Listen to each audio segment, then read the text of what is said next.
الحديث الثالث والعشرون عن أبي هريرة رضي الله عنه أن رسول الله صلى الله عليه وسلم قال لا يقولن أحدكم اللهم اغفر لي إن شئت اللهم ارحمني إن شئت ليعزم المسألة فإنه لا مكره له متفق عليه. Donc, ce 23e hadith,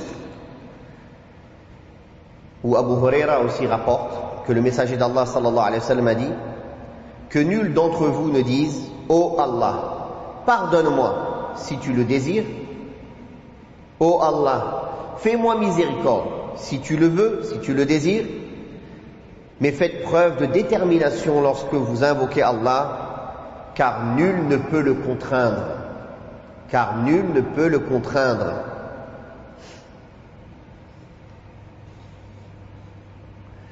Donc on voit dans ce hadith que le prophète sallallahu alayhi wa sallam a interdit de faire dépendre la demande de pardon, la demande de miséricorde à Allah tabaraka wa ta'ala à sa volonté et à son désir. Et il a ordonné plutôt d'invoquer avec détermination. Il justifia cela par le fait que faire dépendre la demande à la volonté fait allusion au fait qu'Allah tabaraka wa ta'ala soit surchargé par les demandes de ses créatures ou bien qu'il soit contraint de les exaucer.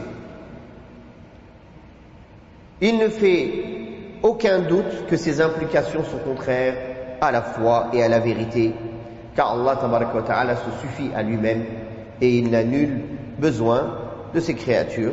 Il est le digne de louange subhanahu wa ta'ala. Et il est celui qui fait ce qu'il veut, quand il veut, comme il veut. Donc cette invocation de dire Ya Allah pardonne-moi si tu veux, Ya Allah fais-moi miséricorde si tu veux, est indigne.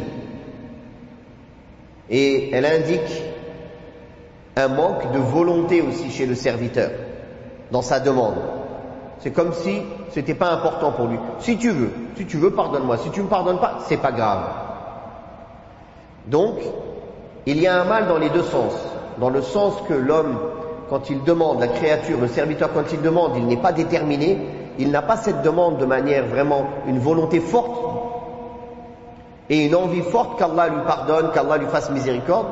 Et de l'autre côté, c'est comme s'il pensait que Allah il est surchargé. S'il te plaît, allez, trouve-moi un moment pour me pardonner. Je sais que tu es surchargé. C'est sous-entendu. Alors qu'Allah tabaraka wa ta'ala, rien ne le surcharge. Il répond à toutes ses créatures en même temps, de la même manière qu'il répondrait à une créature en même temps.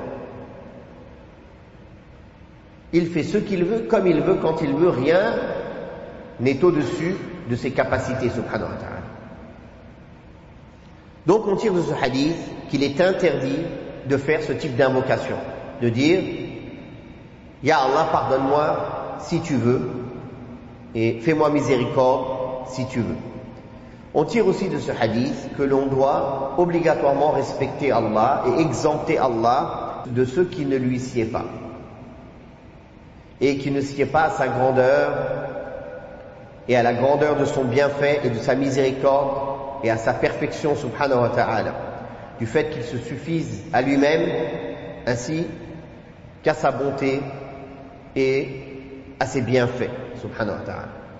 Donc une personne qui a une bonne opinion d'Allah tabaraka wa ta'ala, qu'il sait qu'Allah tabaraka wa ta'ala accepte l'invocation de l'invoqueur s'il est sincère, il demande avec détermination.